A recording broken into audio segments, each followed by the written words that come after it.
Okay, when you're ready. Studying anything.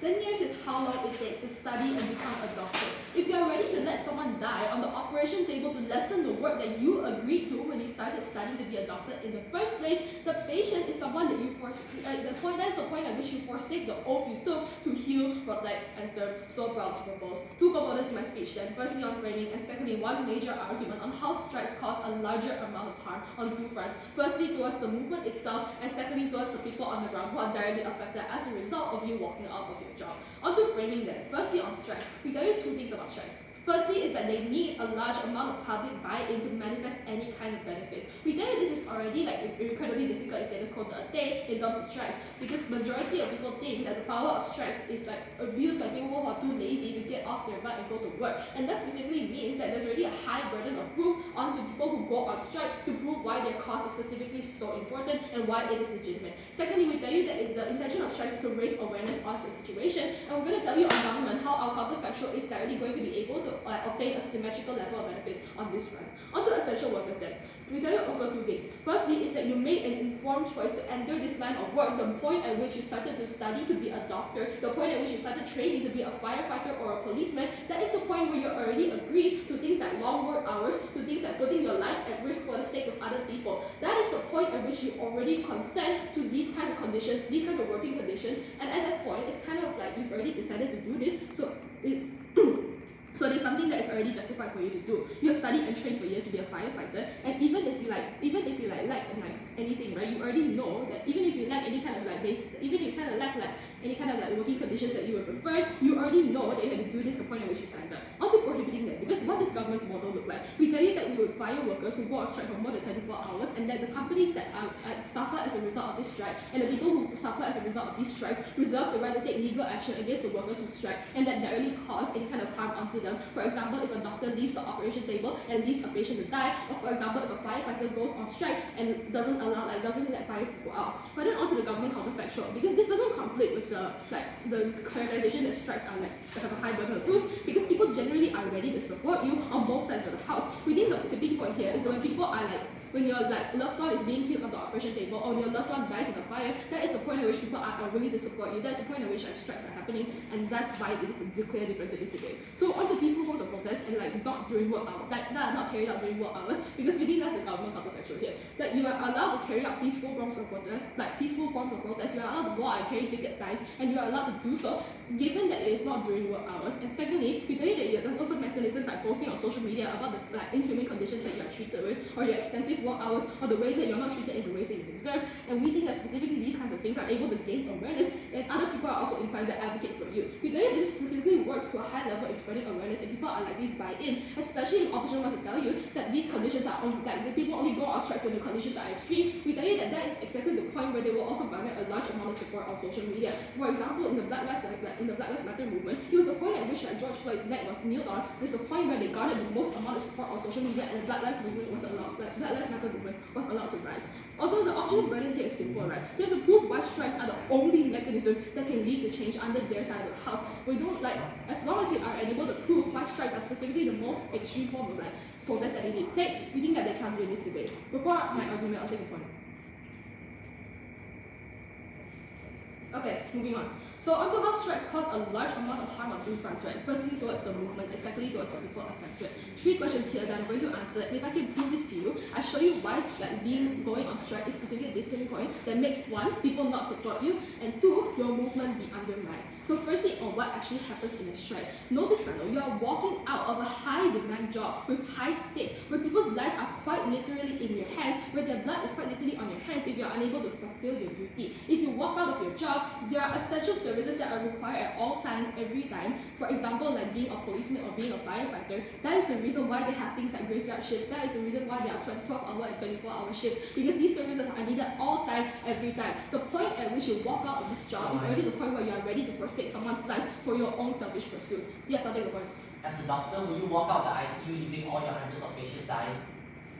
If you wanted to go on strike, sure. I don't understand why there's something I don't understand why if opposition wants to run this kind of framing, I think they will have to properly illustrate what a strike is going to look like and why a doctor wouldn't just walk out on his ICU patients. Onto the impacts then, right? We'll tell you two things. Firstly, is that quite literally people are going to suffer and they are going to die on a higher scale. Is this especially insidious because the people on the ground have placed their trust in you to help them. They trust the state services that have been provided to make sure that they are safe, that they are healthy, and that they are kept under social order. If there's no firefighters, there's no one to put out fires and save people in natural disasters. If there are no cops, there are no one to maintain order in society, and people can easily commit crimes against each other. If there are no doctors, there's quite literally no one to save you when you are flatlining on the operation table. Also, the doctor is not going to leave an ICU full of patients, but the point is that the patients come into the ICU at any time. The point at which you walk out of your job is already the point where you are risking a possible patient dying on your operation table, even if you're not walking out when you're doing the surgery. As long as someone comes in while you are not working, you are already forsaking your life.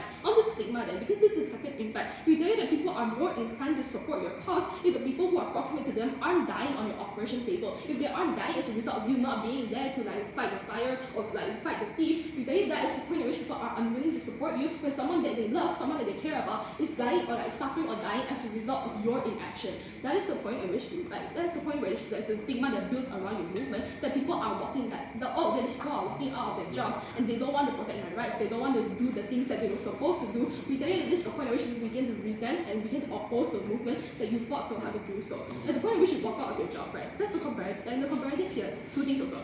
We tell you that under our side, when you spread awareness on social media or you do things like having workers who find or have peaceful protests not during work hours, we tell you this is far more palatable, and then people are more likely to buy in if you don't do something that is perceived as opposing their well-being, or if you're not literally just leaving the relatives to die on the operation table. We tell you that the two things are more likely to improve environment. Firstly, that there's a higher level of support for a movement that actually doesn't directly antagonize them, that doesn't cause them direct harm, and that actually wants to fight for the benefit. If I peacefully protest and I tell you that, hey, I am having inhumane work hours and I can't really perform my job properly, you're more likely to think, hey, this doctor probably needs some more human rights. I'm probably going to go out and advocate for them as well. We tell you that less people are literally also just going to die in government, which we think is always a net benefit as long as people because as long as people aren't dying within government, that's the point in which government is able to win. Thank you, Prime Minister. Let's invite Leader of Opposition. Here.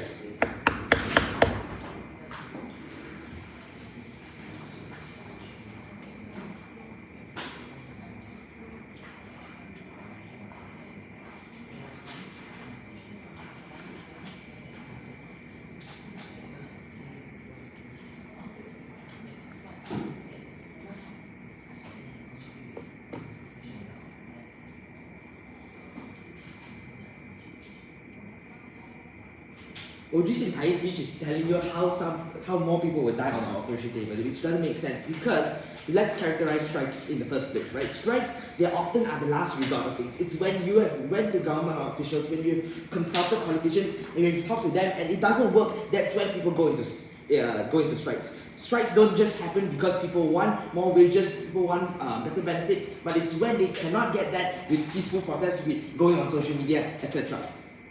So, because governments do not have the incentive, or because companies do not have the incentive to listen to these people or these essential workers in the very first place, that is why people go for strikes.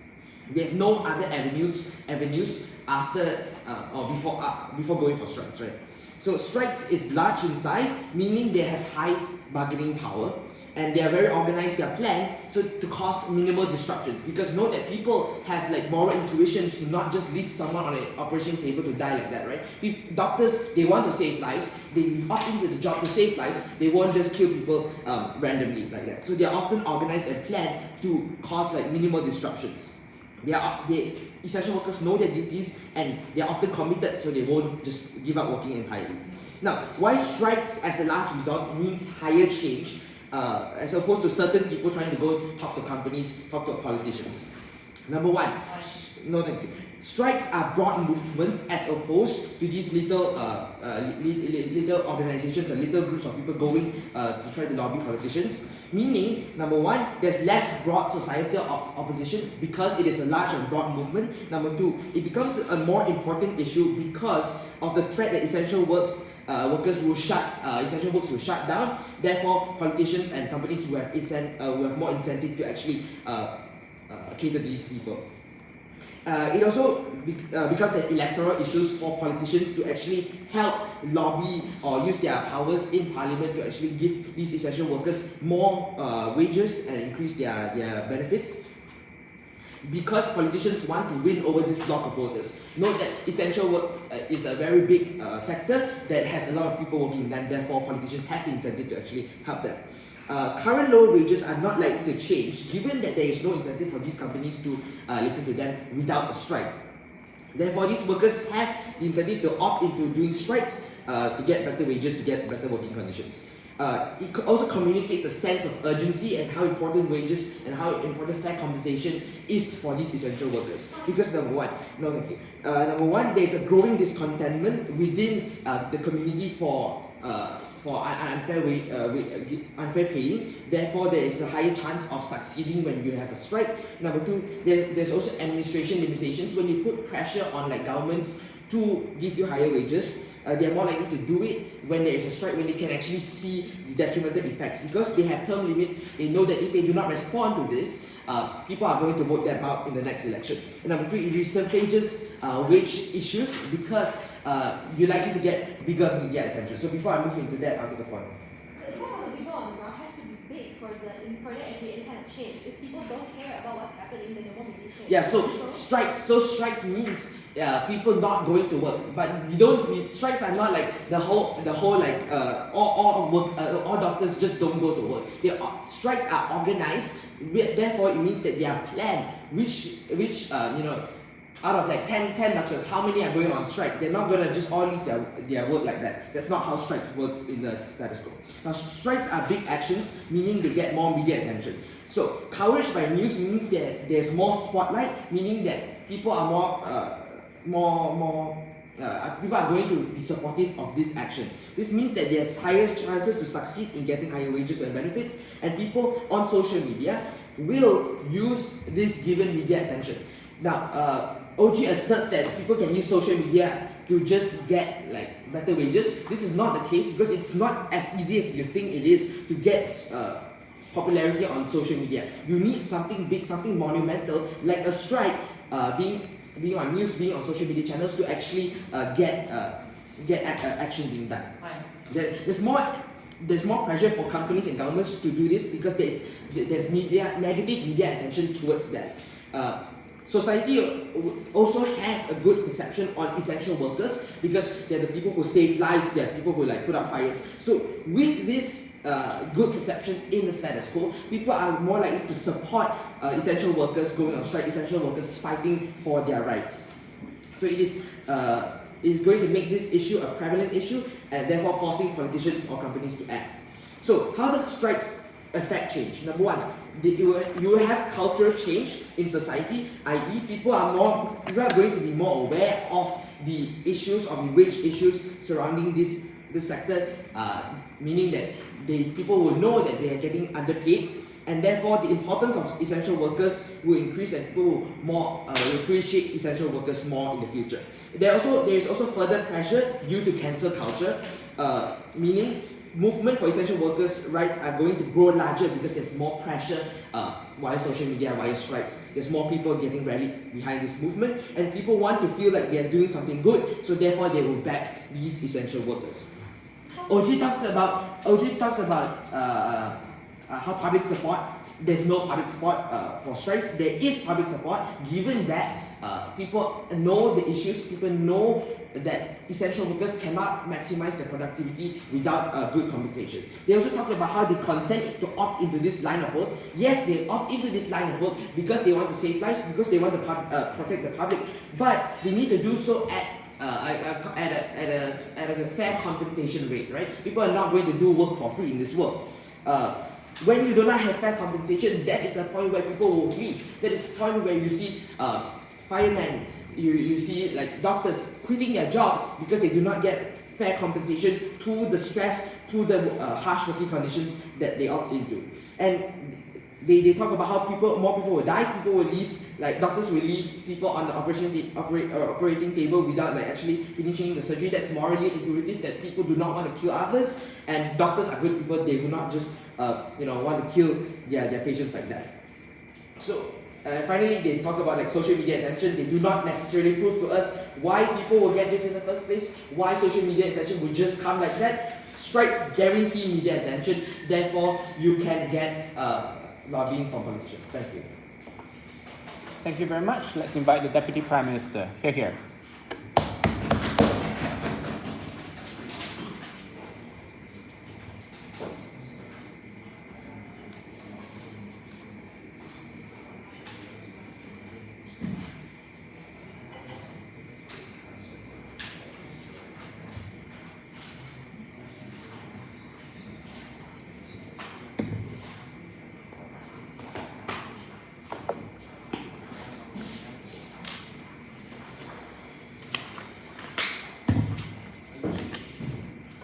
Have you heard of this volume? Okay.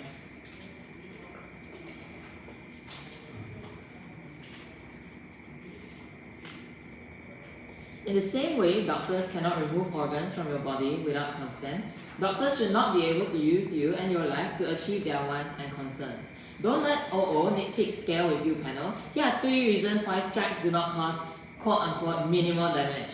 Firstly, they are essential workers. So by virtue of the fact that the work is essential, at the very least, you would have to cause some damage when the firefighter is not there anymore to save the kid from the burning building. But secondly, as they said, it's organized, widespread work. So it's not just one doctor going on strike, it is multiple. It is multiple people who are not there to save the kid who needs to be saved, to save the patient who's dying on the operation table. But thirdly, and most crucially, this is a complete contradiction of their case, and possibly the most soft-line case I've ever seen. If there is a minimal impact as to these strikes, if doctors make sure they don't cause any form of damage at all, then what is the point of the strike? Because the point of the strike is that the government is going to take enough attention to it, it's going to cause enough damage that the government is forced to raise their pay, to get better living conditions for them. They have to pick a case, and they have to pick either minimal damage or enough damage. But onto a few responses there, before I move on to one argument on principal obligation, and then I'll move on to PMs for the side of closing opposition. One major clarification on the idea of support, and how you are likely going to gain more support, and the government is going to be forced to raise your pay. Note, right? Opposition cannot run, that they'll be angry at the government, that the general public is angry because workers are not a monolith, right? You won't be you won't, like, just because a group of workers go on strike does not mean that no one is left. You could be fired and replaced, and that's likely going to happen because people still want your job and people still want pay, right? But onto like the main response, we tell you that they cannot say that everyone will strike because at the end of the day, you don't get paid on strike. So if people do want pay, then they do have to stop striking eventually. The government can weigh you up, and unless they prove why strikes are specifically so effective and the only way to get better working conditions, they already lose this case from the get-go. But secondly, on minimal damage, we tell you that this is even worse, right? Because the conditions of workers who are left behind are worse. The system is overlocked, and the people who are left behind to do more work and are put into worse overworking conditions. They could take shifts that are longer than 24 hours. They might have to fill in for slots that aren't filled because people are not showing up for work. So this means that the damage that you take is not minimal. But thirdly and lastly, on more public support. Note that my first speaker gave you entire long lines of analysis on how the stigma will actually increase against the workers that are on strike, because as long as other people are not going on strike, they can compare it to those workers and say, why are you so lazy, and why do you not want to save the people that are literally going to die because of you? People are not going to support you if they see you as the person who, because of their absence, their kid died in an accident and was not being able to be saved because the remaining doctors can only save so many people at once. Before I move on to my arguments, any points? So how are you going to get better wages and better working conditions for Okay, we gave you multiple reasons as to why the alternative channels of change were effective in Michelle's speech. We told you multiple reasons, right? If you have public protests that are outside work hours, you spread awareness to social media, you can get all of the change that you want without antagonizing people against you. We tell you that there's a shift towards social progressivity. People are ready to listen to human rights because the world is slowly becoming more progressive. But the minute you personally attack people, the minute that you are the reason because their child is dying, I think that they prioritize blaming the person who they think killed their child over work over rights for workers that they don't even know. On to my argument then. I'm going to talk about the principal obligation of doctors to be there for their patients and why that's so important. Firstly, note that this is a principal obligation. So it exists independently of outcome. So why this obligation exists then? Few reasons. Firstly, you are one of the only people with skills to help them. But things like medical services, things like fire saving services are things that you have to go through training for. It's not something that the layman can do. Hence, you have an obligation to do it because you are able to do it. But secondly, you don't have to be there to be responsible. So their POI about how you are not going to leave your patient at the operating table is irrelevant. Because just because you don't leave them at the operation table does not mean that you are absolved from blame. If you were there and you were there for the Tuesday shift and someone died at the Tuesday shift, just because you didn't leave them there directly does not mean that you are not absolved from blame. But thirdly, let's give you one intuition time here, right? If you see a drowning man and you are the only person there to save the drowning man, it does not matter if you did not throw the drowning man into the river. You are there and they put their trust in you because you are the only one there to help them, and that is why you have an obligation to help them. But lastly and most importantly, the reason why this obligation exists is because people trust you to help them. They trust in state-provided services. They trust that the government has instituted good doctors that won't strike and who will be able to save them should there be a reason. But secondly, on the second layer then, we say that it's an informed choice to be a doctor, right? The patients don't consent to having their house get burned down and them needing to be saved. They don't consent to getting crashed into a car, but you consented. You consented to go to med school. You consented to go through all of the grueling education that you need in order to become a doctor or a fireman. Yeah, it doesn't absolve the government of blame completely, but on scale, you are still more to blame if you don't show up for work. So why is this important? Because life should never be used as a means to an end. Opposition uses those who are responsible in order to achieve their ends. Just because you are suffering does not mean that you put other people's lives at stake. Just because you are getting a disadvantage does not mean you should shoot everyone else because you believe they are responsible. But specifically, the patients who are the ones most harmed by strikes, not the government by the way, are the ones who are the most vulnerable and the ones who are most not to blame. I'll take a point. Yeah, so humans always want something in return. Doctors will not be a good doctor if they do not get fairly compensated. I do not see why this is relevant considering the fact that our policy, literally A, prohibits people from going on strikes. So if doctors do want equal pay, but that is weighed against the lives of hundreds of thousands, we think that we would rather take the lives of hundreds of thousands and allow them to achieve their channels through better ways in which they won't get stigmatized. So what's the weighing here? Let's trade off any benefits for workers. Let's say that we buy everything that they say about quote-unquote minimal damage. Why is it still wrong? Because the rights of patients are overrule the rights of workers. The workers, few reasons. Firstly, the workers are not dying, the patients are dying. Secondly, workers can use other methods, patients cannot. Workers can use channels like peaceful protests in which they won't get stigmatized, in which people are more likely going to listen to them, in which they don't sacrifice the lives of people who never deserved it. But thirdly, patients didn't consent to the accidents they're in. Those stuck in burning houses did not consent. But fourthly, just because you do essential work does not mean you should be respected. You should be respected because you provide value to society, because you are there in order to help people. Just because you have the ability to help people does not mean you should be respected in of itself. CO must prove by the violation of body and life, by the long and likely ineffective strikes produces benefits that are A, exclusive, B, outweigh the harms brought by our side, and if they don't do that, OD takes a clear first. Here. Thank you very much. Let's invite the dialogue. Might as well go to the toilet first. Sure. I'll be quick, I'm sorry.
I'll start off my. Wait, can I just make sure I'm audible at this point? I would like to start off my speech by rebutting against OG. OG talks a lot about, public views, but the proof is that and they say that people protesting or striking are viewed as lazy, but they don't give proof on why. Like, okay, for Hollywood, essential workers are writers, movie writers, and the actors. They are protesting right now. Hollywood is falling apart. So, and they are not being perceived as lazy on social media. In fact, they're getting support on social media. But I'll get on why social media is not the best way for essential workers later on. Long work conditions. They also talk about long work conditions. Agreeing to long hours and iffy conditions does not mean agreeing to an abuse of wage and abuse of wages. They expect due compensation for the work they receive. If a firefighter jumps into a burning building, do they expect to not be compensated fairly?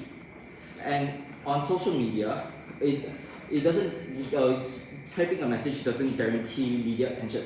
For example, if I went on Instagram right now and typed in a message saying, save the whales, do you think that will do anything? The government, I will decline that. The government doesn't care on social media. The government won't care about opinions on social media. While striking does, the point of striking is to spread the word out so that everyone can hear what is going on. So the essential workers will have a larger voice to see, will have a larger audience to see that, hey, so the public will see that, hey, the state or something is doing something wrong. We need essential workers to have a higher wage, more rights, something like that. And allowing people to die. They also talk about allowing people to die. There's moral values. People are irrational, but not irrational enough to kill for a wage. We also talk about a burning building. Not 100% of them has to leave too. It's not like all the firefighters have to leave for this protest. All the doctors have to leave for this protest, for this strike. They can rotate. They can have maybe half at a time. Not people who need a heart transplant. People who need surgery do not have to die for their protests. Where you also talk about wearing out. Essential workers, you said it yourself. Essential workers, you said it yourself, having half or more essential workers leave the job at any given time will of course incentivize the government to have them to do something, or have them play out something, have them to pass a law or bill, or just increase their wages. People's trust. People trust doctors to save them, not trust them to not strike. That's not what they have in mind when their kid has a 39 degrees Celsius fever. That's not what they think when they have to get a liver transplant. Our point is relevant because I will not take that. We'll take one later on. Not fairly compensated. Doctors who are not fairly compensated will not be able to do their job well anyways. Like, as in, they have financial issues to take care of. If a doctor is not paid well enough, how can you expect them to take care of a patient well if they're struggling at home with their family, with bills, with rent, with food? People die anyways if they don't get wages. What striking would do for the people? They will increase morale. They will have equal footing with everyone else. We as OO are striving for equality between citizens and essential workers. We are not striving for more rights, because as striking and protesting is a basic human right that we should all be expected to receive and have. The result of this is less prejudice and less feelings of inferiority and superiority that can interrupt work. It leads to more equality and rational thinking due to being on equal footing. It leads to a safer and happier citizen community and a happier and satisfied essential workers. And not only that, the government doesn't get any backlash. I'll take that. If half the firefighters go on strike, right, half the firefighters can still go to fight the fires. So why would people want to make any change if half the fires are still being fought? If at any given time, if only half the fires can be fought at a time due to there only being half the firefighters, you think that will not incentivize change? Besides, you're completely ignoring the other side of people striking. You are just taking them, you're only taking the 50% as in you're working. The people will see the work and the strikes. They will know that something is going on. The firefighters know they can't abandon their duty just to strike. But the people also know why are they striking and still doing their duty. They still have to do their duty. They have an incentive to do so. As moral, as I talked about before. Okay, continuing on. They do their job and get paid for it. And if they want a higher pay and such, we give them the same rights as everyone. healthcare, bonuses, wage, salaries can be increased if deemed unfit. Even, they also have less incentive to do wrongdoings. Higher pay equals less incentive to do risky or morally wrong things, such as, I will define that. Higher pay, as I said before, they will not turn to possibly bribery. There's many cases of Chinese doctors killing someone, a healthy patient, to donate their organs to someone else. The doctors will have no incentive to do such anymore if they are fairly paid with due compensation. Striking doesn't also mean aggressive behavior. It's a last resort, as my teammate said. Peaceful strikes exist. There's no incentive to not let essential worker strikes. Doctors, firefighters are perceived well and will not be perceived poorly by the public too. If a doctor saves your life, why would you have a bad opinion about that? If a firefighter saves your life, saves your house, why would you have a bad opinion about them? Not allowing to strike can also mean state failure. The only incentive not to let essential worker strike is the state wants to cut its funding to increase budgeting elsewhere, which is a negligence to its citizens. So basically, by agreeing to this, the government side is agreeing to a world where state is corrupt and will cut funding for the essential workers. Thank you. Thank you very much. Let's invite member of Gov. Here.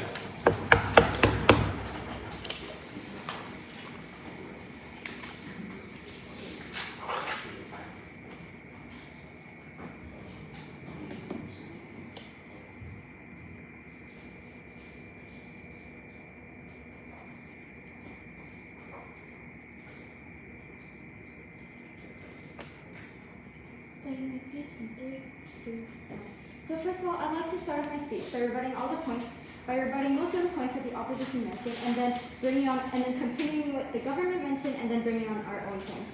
So first of all, the opposition mentioned in their speech, they mentioned actors and writers, but they're not essential workers. Therefore, and essential workers is people's lives depend on them. So therefore, it is completely irrelevant to mention these actors and writers.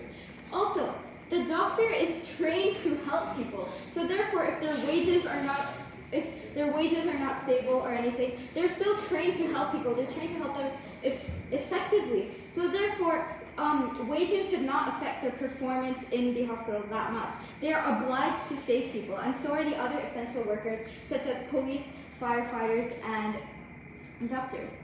The opposition also said that peaceful strikes exist, but the strikes are not that peaceful when you're trying to get the government's attention. I will also expand on this later.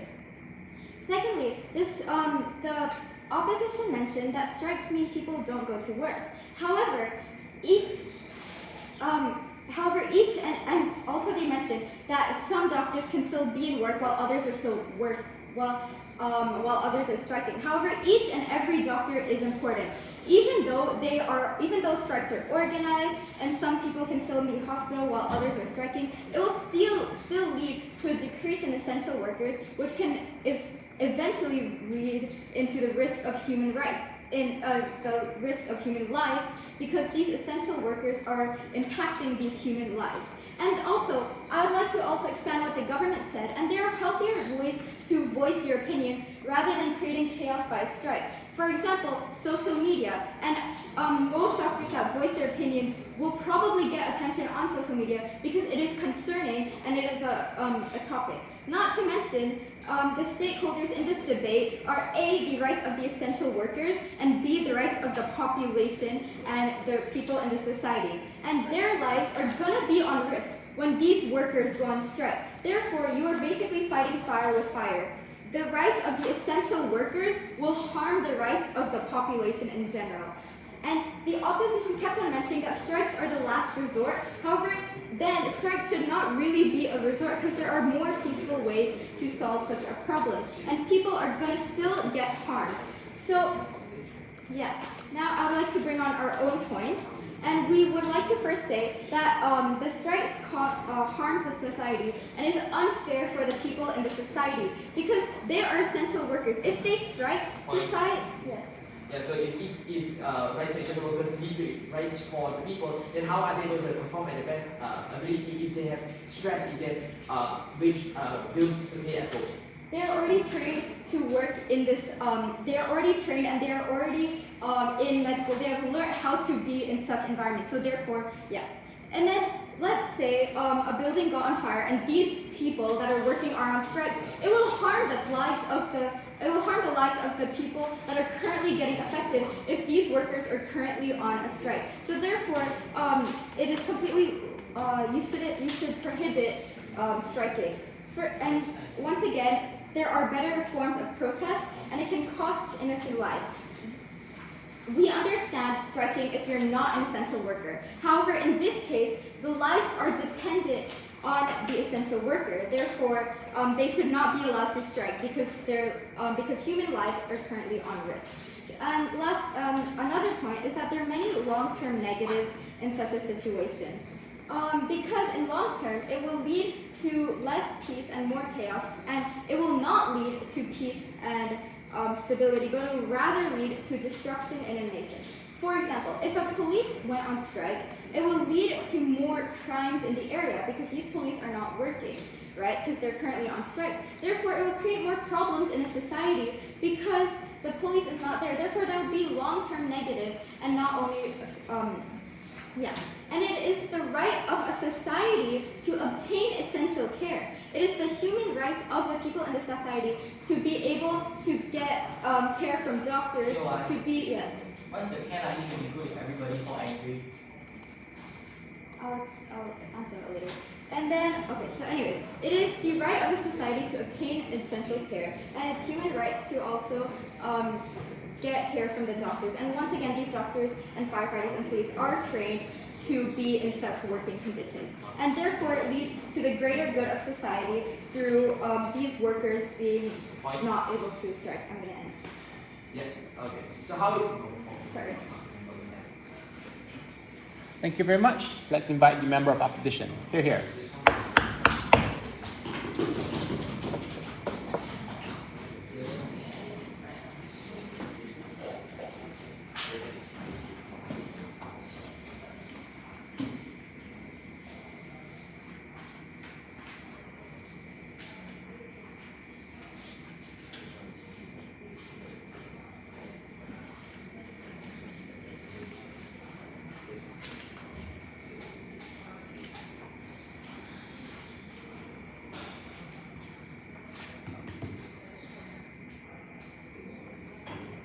I will start in 3, 2, 1. I think firstly, few technical call-outs on site 00, right? Because the entire case hinges on how everything will be planned extremely well and for minimum disruption. I'm unclear why people have an incentive to do so, because I tell you, it's more likely that everybody is just so angry about your conditions, they just all want to run out and protest because everybody tells them, oh, you'll be getting a better life. I'm not sure why people actually want to organize it properly. And I tell you, secondly, that's also likely to be peer pressure. All your colleagues tell you, let's go strike together, let's go strike. I'm unclear why people want minimum disruption. This is analysis that we'll provide in our framing, crucially missed out by all opening houses, right? Now, moving on to a few responses. I think firstly on OG, number one, on how there's no public buy-in, right? I tell you, people are literally forced to buy into these doctors striking is because they don't want sick patients to die. They don't want their elderly parents to go to the hospital for doctors to just mistreat them and not care about them. Because this happens for those currently involved, that means those who are currently in the hospitals, also for those in the future, because they don't want in the future to go to a police station and the police don't care. Sure, people don't like you in the short term, but what is their alternative? They are literally forced to. Because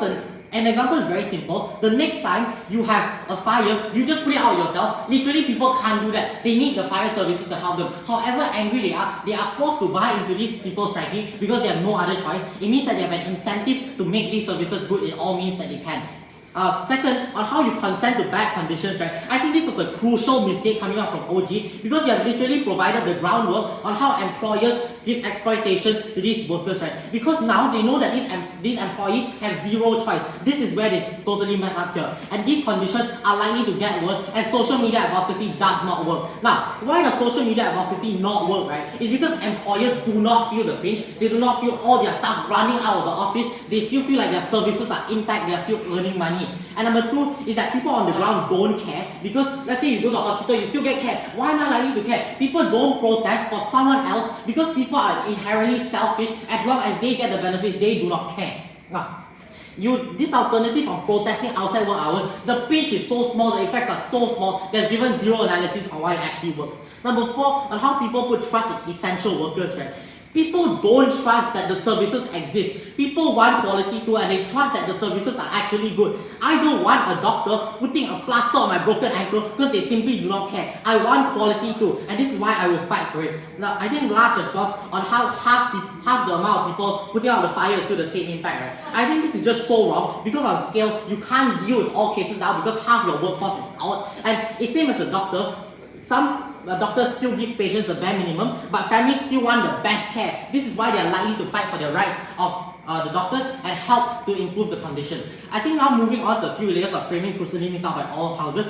On essential services, number 1, it's needed by society. It's also extremely stressful. For example, hospital and police because of long hours, because of low pay. I think this low pay exists because of the framing that OG give you, because they have no other choice, because the employers know that they are forced into it. Now, what does a strike actually look like? It's a protest, very simple. There's 2 things. Number 1, an industry strike where the whole police force stops. And number 2, on corporation strikes where just one hospital stops. I think this is important. It's something I'll talk about later in my framing. Now, the model on CGCO is very simple. We just allow everybody to strike. We don't care how they strike. We'll provide incentives on why these things are likely to not go overboard. But from the start, we trade off people dying for long-term care. We do not care if 100 people in the ICU die now. We want long-term care and we want everybody in the long term to be treated well. Now, why does social media and social media workers unions in extension not work, right? Because it already exists in status quo. These are things that are highly accessible to people already in status quo, but it's just not working. This is why they strike.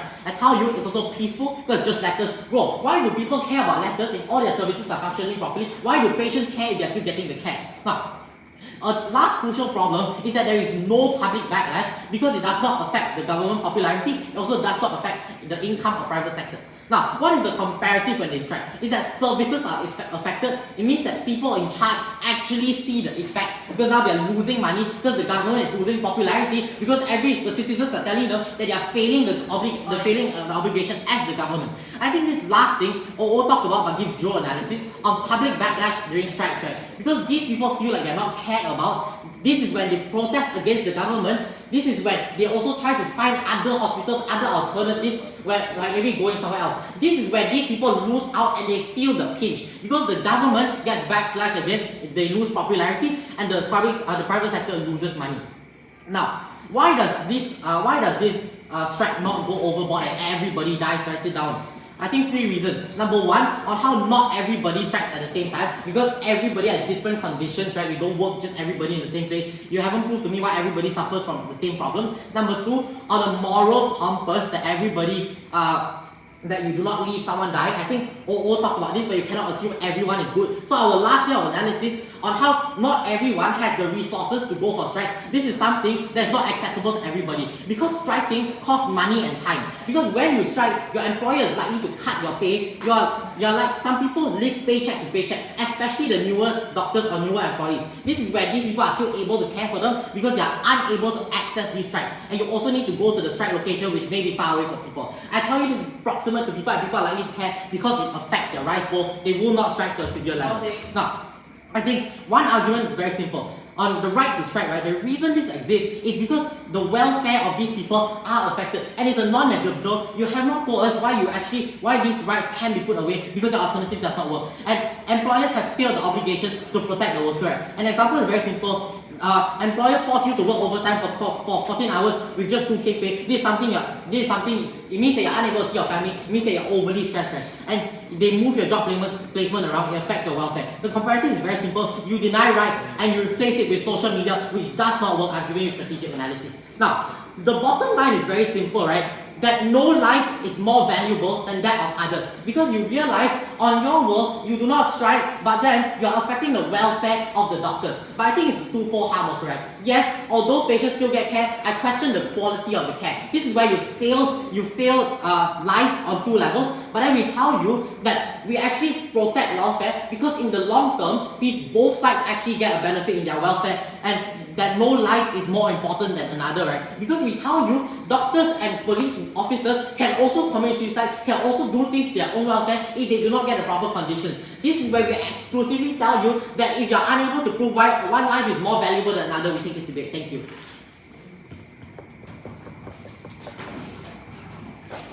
Thank you very much. Let's invite the golf whip. Here.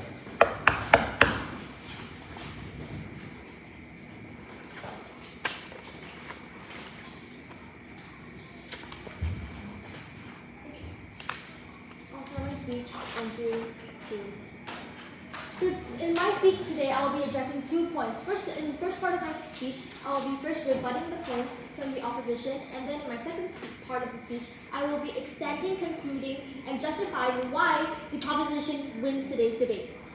First of all, I would like to start the rebuttal from the opening opposition.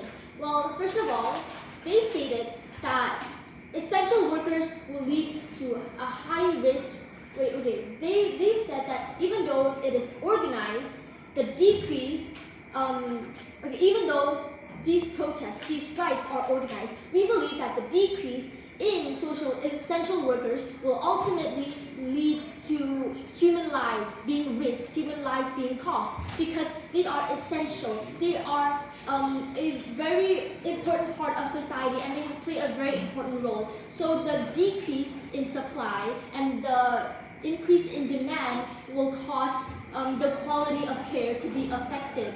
And so, other than that, I would like to rebut the point on opening opposition on essential workers. They defined and they gave an example of essential workers as Hollywood essential workers, as actors, writers, producers, but that is the wrong definition of what an essential worker essentially is, because essential workers means workers that are essentials to sustain life within a society. So such as police, firefighters, doctors, these are essential workers. And thirdly, the point on state failure and neglecting citizens stated by the second speaker of the opening opposition. Well, essential workers are going on strikes. That, when they go on strikes, that is a neglection. They are neglecting the general population, putting lives at risk. So although, so this is fighting fire with fire. We feel that it is unethical, and this strikes as a last resort should not even be a resort. Yes. Lives are going to be lost on both sides of the house, given that doctors and these essential workers will quit if they are not fairly compensated. So how do you save more lives in the future? You give them the wage that they deserve, which is through strikes. So first of all, I would like to point out the yardstick for today's debate, which is the rights of essential workers and the rights of the majority population, which depends on essential workers to be able to sustain life.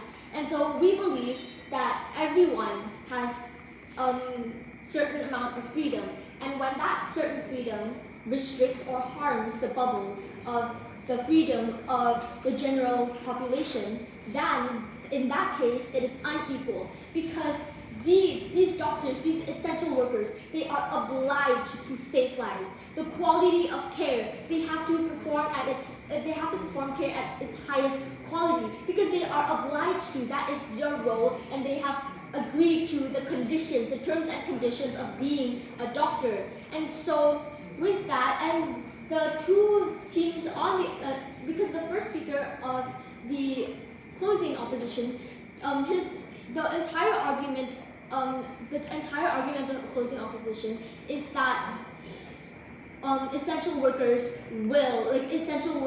are very likely to quit their jobs to provide minimum care for patients because their welfare are not being respected. They are not given equal welfare. Well, this is an assumption that is incorrect, because most hospitals right now, they are functioning at its highest quality, or they should be functioning at its highest quality, because essentially everyone in society has its role and has its functions. And so when a strike occurs, meaning that there is some inequality within a society, meaning that the government or higher up, they're not performing their role. And so when people under them are not performing their role, that because when people are neglecting their role, that goes against the values of fighting inequality by abusing your freedom. Because this is essentially fighting fire with fire. Because we believe that everyone has rights, but to maintain equal rights between the general population and essential workers, we have to understand that when we give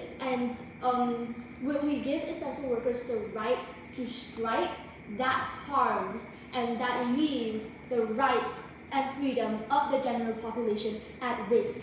And we believe that this creates a major impact. This is more important in the sense where, because for a society to be able to function, we need both sides to do their job correctly.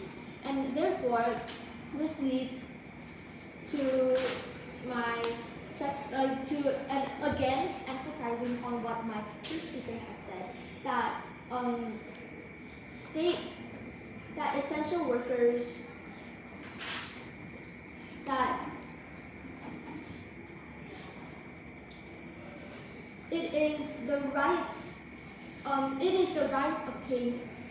Okay, so the rights of the citizens include the right to obtain care from medical professionals, from these care that society provides for them. It is their right. So when they lose that right, that means that the rights of citizens, the population of a nation as a whole is being restricted, is not, because that means that there is an inequality and injustice within the right of the population, majority of population of the nation. And the points brought up again and again by the opening and closing opposition states that they assume that all workers are most likely or will do their job badly because of their pay, because of their working conditions. Well, this is not an excuse, because they have signed an agreement and they agreed on the conditions. Therefore, they are obliged to do their job. And I'm so proud to propose. Thank you. Thank you very much. Calling the final speaker up with here.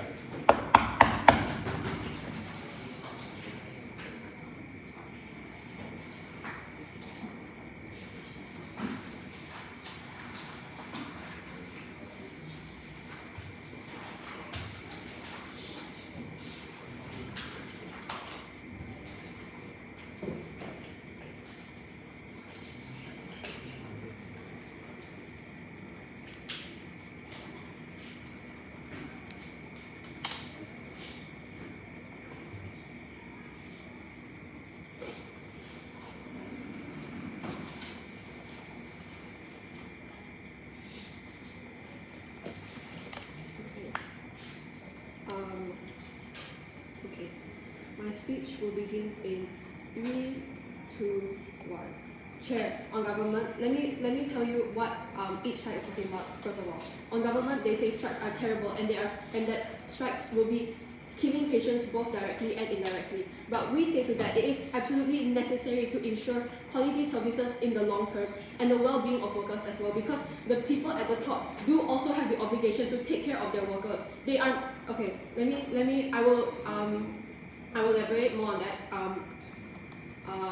in a bit. But let me tell you what are the impacts of all of this. Yes, we take the fact that some people may not receive care. Yes, some people may die. But when essential workers don't feel cared for or don't feel that they are being respected, they will eventually build up resentment in them. And if they are restricted and they do not have a way to properly voice out their opinions, or do not have a way to do something about it, that they feel rejected, that they feel will actually impact how they're being treated, or will actually make the people at the top be able to feel the urgency of this situation. We tell you the quality of the services will just get worse.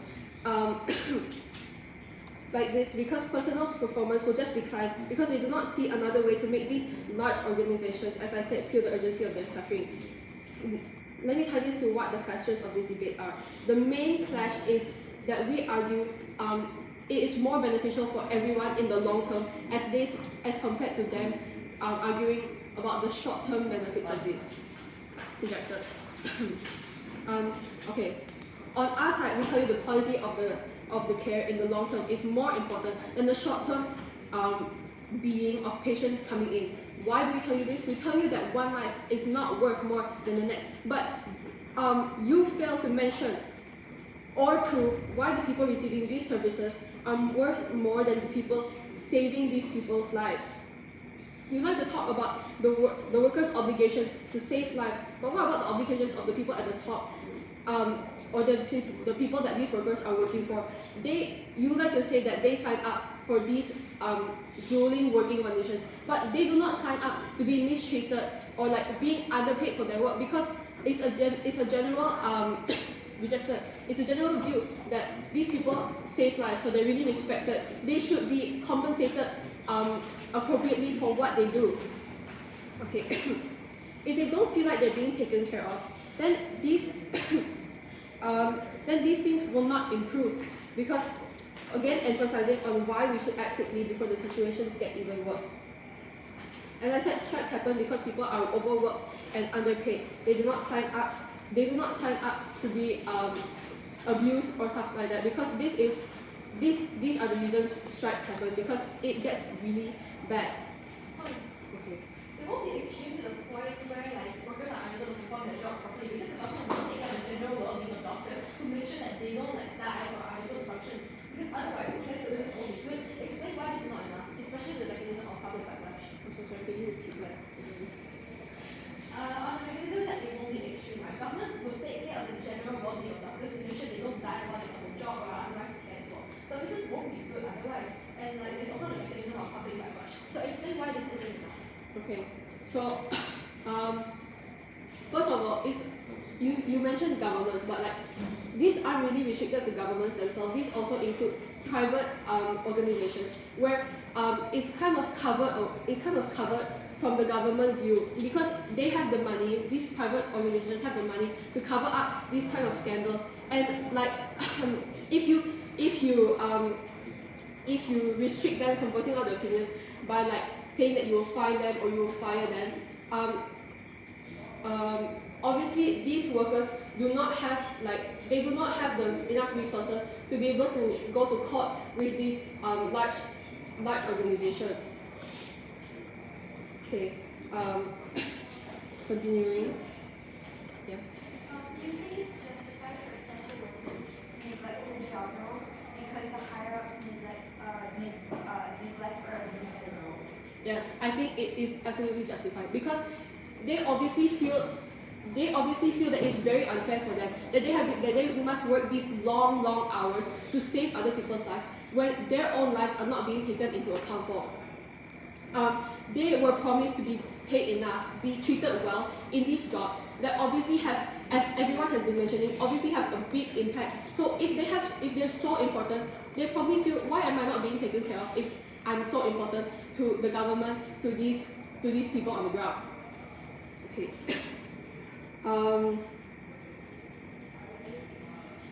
Okay.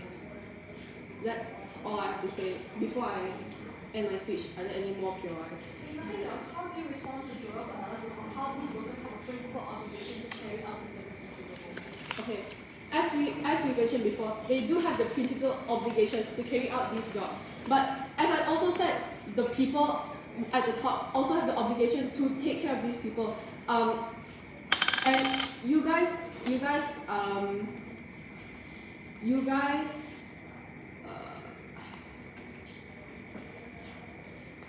it's very dramatized that like you guys like to use the situation in which maybe you leave someone on the operation table. But no, doctors, firefighters, they still have the moral compass to want to save lives. But if they have the moral compass to want to save lives, then they'll probably stay working there for as long as possible until it's really not enough, and until it's really not enough for them, and it really gets back to the point where they think nothing else will be able to solve this. Going to social media will not be able to fix the problem, and striking is the only way in which an impact will actually be shown.